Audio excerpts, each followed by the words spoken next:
If your Maytag dryer won't start, there are several possible reasons for this issue. The problems can be attributed to power issues, a faulty start switch, or the door not being fully closed.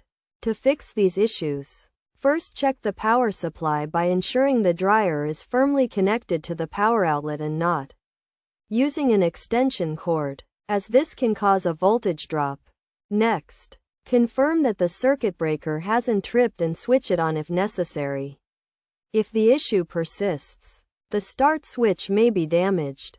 This can be diagnosed by pressing the start button and listening for any sound.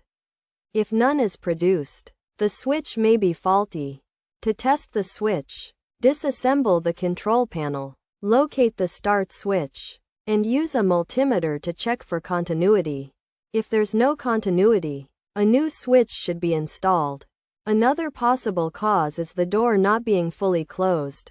In this case, inspect the door to ensure no items are stuck and check the door latch for any damage. If the latch is broken, it should be replaced. Additionally, use a multimeter to test the door switch for continuity, and replace it if necessary.